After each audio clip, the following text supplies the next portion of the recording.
जजेस का क्या हिसाब किताब है। अभी आपने रिसेंटली देखा होगा कि आजकल तो सुप्रीम कोर्ट के जजेस जो हैं वो प्रेसिडेंट ऑफ इंडिया को चैलेंज करने लग गए हैं। प्रेसिडेंट ऑफ इंडिया को कहते हैं कि 3 महीने के अंदर आपको बिल को साइन करना पड़ेगा। तो आप ये समझ जाइए कि जो जुडिशरी जो है वो आज के डेट में सबसे बड़ा करप्शन का अड्डा बन चुका है और इनके ऊपर कोई कानून लागू नहीं होता है। इस देश में हमें जुडिशरी के ऊपर बात करनी पड़ेगी।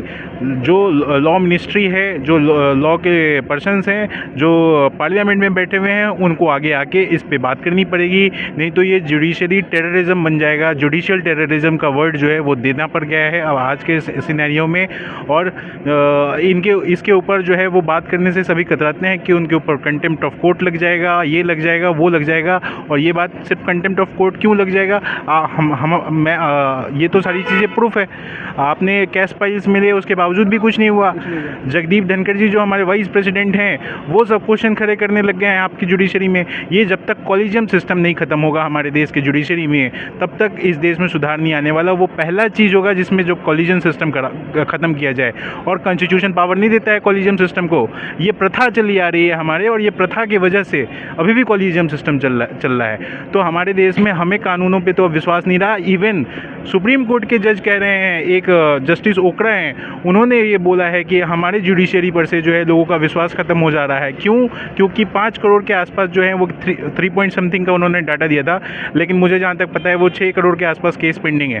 तो 3 पॉइंट समथिंग करोड़ का जो उन्होंने डाटा दिया था कि करोड़ पेंडिंग है, केसेस पेंडिंग है, और इसमें से 30 से 40% केसेस ऐसे हैं जो 15 साल 20 साल पुराने हैं। तो आप ये समझिए, जो जस्टिस डिले, जस्टिस डिनाइड की बातें की जाती है, क्या ये प्रूफ होते हुए नहीं दिख रही है? क्यों इस देश में ऐसी चीज़ें हैं? क्यों इस देश में ये चीज़ें चलती आ रही है? आप तो प्रेसिडेंट ऑफ इंडिया को टाइम बाउंड कर रहे हो। हमारे सारे लॉ में टाइम बाउंड जो है आपको डिसीजन देने के लिए लॉ पे लिखा गया है, लेकिन आप उस लॉ को क्या पालन करते हो? कोई लॉ पालन नहीं करते हो। सालों साल केस चल रहा होता है और लोग परेशान हो रहे होते हैं। आज मेरे भाई ने आत्महत्या कर ली और उसके बाद आप देखे होंगे ट्रेंड लग गया है इस चीज़ की आत्महत्या के लिए। लेकिन अभी भी सरकार से हम दरख्वास्त ही कर सकते हैं, मोदी जी से हम ये रिक्वेस्ट ही कर रहे हैं, क्योंकि वो कानून जो है वो उनको बनाना है। तो हम रिक्वेस्ट कर रहे हैं कि वो हमारी बात सुने और इतने सारे जो अतुल सुभाष बन रहे हैं इस देश में, उनकी भी बात सुनी जाए।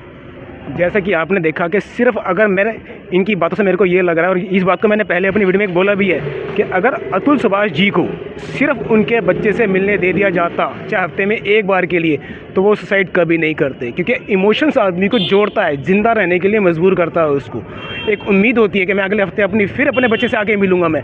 पर जब उसको दिख रहा है कि जिसके लिए जो बच्चा उसका, जिसके लिए वो मेहनत कर रहा है, कमा रहा, खा